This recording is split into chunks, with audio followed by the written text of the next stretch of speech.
Hello friends, welcome to Suvaiyana Samayal. இன்னைக்கு நம்ம சுவையான சமையல் சேனல்ல ரொம்பவே சுவையான halkova எப்படி செய்யறது அப்படிங்கறத தான் பார்க்க போறோம். வாங்க வீடியோக்குள்ள போகலாம். சுவையான சமையல் சேனலை நீங்க இன்னும் சப்ஸ்கிரைப் பண்ணலனா சப்ஸ்கிரைப் பட்டனை கிளிக் பண்ணி சப்ஸ்கிரைப் பண்ணிக்கோங்க. கூடவே பக்கத்துல வர பெல் ஐகானை கிளிக் பண்ணி ஆல் செலக்ட் பண்ணிக்கோங்க. இந்த சேனல்ல வர வீடியோஸை மிஸ் பண்ணாம பாருங்க. ஒரு கடாய் எடுத்துக்கோங்க. கடாய் சூடானதுக்கு அப்புறமா அரை கப்புக்கு கொஞ்சம் கம்மியாக நெய் எடுத்திருக்கேன். இதில் சேர்த்துடலாம்.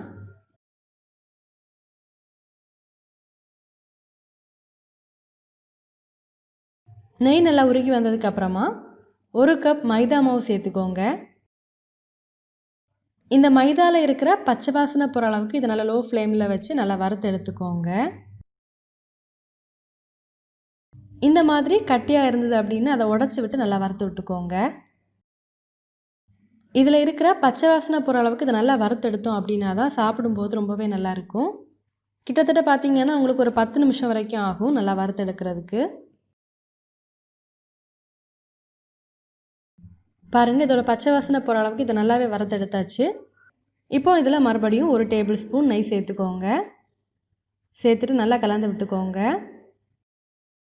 பாருங்கள், இது நல்லாவே இலகலான பதத்துக்கு வர ஆரம்பிச்சாச்சு. இந்த ஸ்வீட் செய்கிறதுக்கு பார்த்திங்கன்னா இந்த மாதிரி இலகலான பதத்தில் தான் இருக்கணும். 1 கப் மாவு எடுத்தோம் அப்படின்னா அரை கப் நெய் சேர்க்கும்போது கரெக்டாக இருக்கும். இப்போ ஸ்டவ் ஆஃப் பண்ணிடலாம். இதை கை பொறுக்கிற அளவுக்கு சூடார விட்டு எடுத்துக்கோங்க. பாருங்கள், இதை கை பொறுக்கிற அளவுக்கு சூடார விட்டு எடுத்தாச்சு. இப்போ இதில் கொஞ்சமாக ஏலக்காய் தூள் சேர்த்துக்கோங்க. அரை கப் அளவுக்கு சர்க்கரையை நல்லா பவுட்ரு பண்ணி எடுத்துருக்கேன். இப்போ இதில் கொஞ்சம் கொஞ்சமாக சேர்த்து நல்லா கலந்து விடலாம்.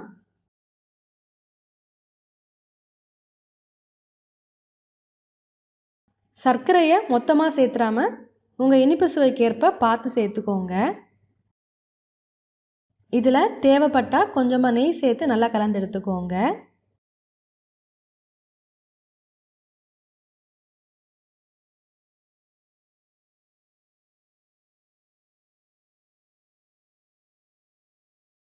பாருங்கள், இது நல்லாவே கலந்து எடுத்தாச்சு. இப்போ ஒரு பாத்திரத்தில் கொஞ்சமாக நெய் தடவி எடுத்துக்கோங்க. இதில் நம்ம ரெடி பண்ணி எடுத்துருந்ததை சேர்த்துடலாம். சேர்த்துட்டு இந்த மாதிரி நல்லா ஷேப் பண்ணி விட்டுக்கோங்க.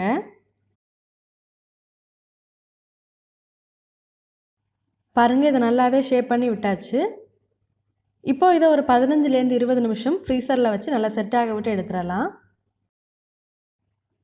பாருங்கள், இதை ஃப்ரீசரில் வச்சு நல்லாவே செட் ஆக விட்டு எடுத்தாச்சு. ஃப்ரீசரில் வச்சு எடுத்ததுனால பார்த்தீங்கன்னா இதை உடனே கட் பண்ண முடியாது. ஒரு 5 நிமிஷம் வெயிட் பண்ணி கட் பண்ணலாம். பாருங்கள், இப்போ இந்த ஓரங்கள்ல எல்லாம் கத்தியால் கட் பண்ணி விடலாம்.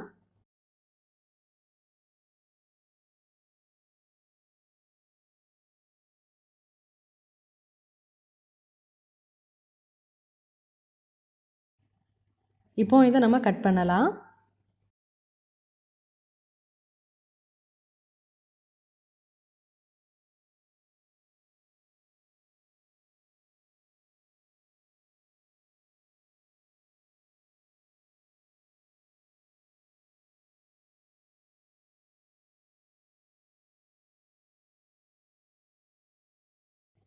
பாருங்கள், கட் பண்ணி எடுத்தாச்சு. இப்போ இதில் ஒரு பிளேட்டை வச்சு திருப்பி எடுத்துடலாம்.